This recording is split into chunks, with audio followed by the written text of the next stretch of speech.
The mass of the liquid flowing per second per unit area. कह रहा है कि कहीं पर लिक्विड फ्लो हो रहा है और वहाँ पर जो लिक्विड फ्लो हो रहा है उसका मास जो है वो पर सेकेंड पर यूनिट एरिया पर ऐसे इस तरीके से डिपेंड कर रहा है। तो कह रहा है कि और वो जो पूरा मास पर सेकेंड पर यूनिट एरिया पर डिपेंड कर रहा है या फ्लो हो रहा है वो डायरेक्टली प्रोपोर्शनल किसके है, उस ट्यूब में जो प्रेशर है पी की पावर एक्स पर, और उस ट्यूब के अंदर जो फ्लो हो रहे लिक्विड का जो कह सकते हैं वेलोसिटी है उसकी पावर वाई, इसके ऊपर कुछ इस तरीके से डिपेंड कर रहा है। ठीक है, तो कह रहा है पी प्रेशर है, तो प्रेशर है तो ये फोर्स अपॉन एरिया होगा। Dimensional formula M L T minus two upon L की पावर 2, यहाँ से एल कैंसिल हो जाएगा, M L minus 1 T minus 2। कुछ इस तरीके से प्रेशर का डायमेंशनल फार्मूला बनेगा।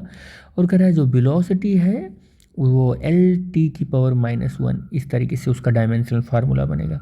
तो कह रहा है देन द रिलेशन एक्स और वाई कैसे रिलेट करेंगे एक दूसरे से। प्रोपोर्शनल का सिंबल हटाओ, ये कांस्टेंट लो और कुछ इस तरीके से इक्वेशन बना लो। मास है तो इसका डायमेंशनल फार्मूला m होगा, ये टाइम है तो t की पावर -1, ये एरिया है तो एरिया का l स्क्वायर बनेगा -2। हमने इस साइड का डायमेंशनल फार्मूला पूरा लिख दिया। अब यहाँ पर प्रेशर है तो प्रेशर का डायमेंशनल फार्मूला m l की पावर -1 t की पावर -2 पावर x हो जाएगा। और k का तो डायमेंशनल फार्मूला नहीं होगा because of this is the constant, but v जो है वेलोसिटी है इसका डायमेंशनल फार्मूला एल टी की power -1 to the power y है।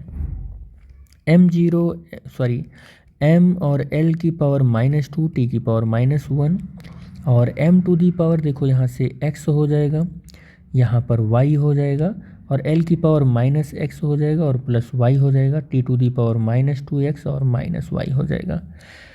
दोनों साइड में m l और t की जो डिग्री है उसको कंपेयर कर लेंगे तो x plus y is equal to, यहाँ पर कुछ नहीं है तो 1 है, और फिर यहाँ पर -x plus y is equal to compare करेंगे तो -2 आ जाएगा। यहाँ पर अगर हम देखें तो बेटे देखो यहाँ पर देखो m की पावर x है, यहाँ तो m है ही नहीं तो यहाँ पर कैसे y आ गया, तो x की वैल्यू 1 आ चुकी है। तो देखो x की वैल्यू 1 आ गई है तो x की जगह पर 1 रखेंगे और plus y is equal to -2 हो जाएगा, y equal to -2 plus 1, y की वैल्यू जो है वो -1 आ गया। अब आप ज़रा देखो गौर से कि x की वैल्यू +1, x की वैल्यू +1, y की वैल्यू -1, तो y और x को डिवाइड करो तो -1 अपॉन x कितना मिलेगा आपको मिलेगा y upon x equal to -1 और x इक्वल टू -y मिलेगा। ठीक है, तो रिलेशन आपका ये सही हो जाएगा, ये रिलेशन सही हो जाएगा। ऑप्शन नंबर बी करेक्ट है।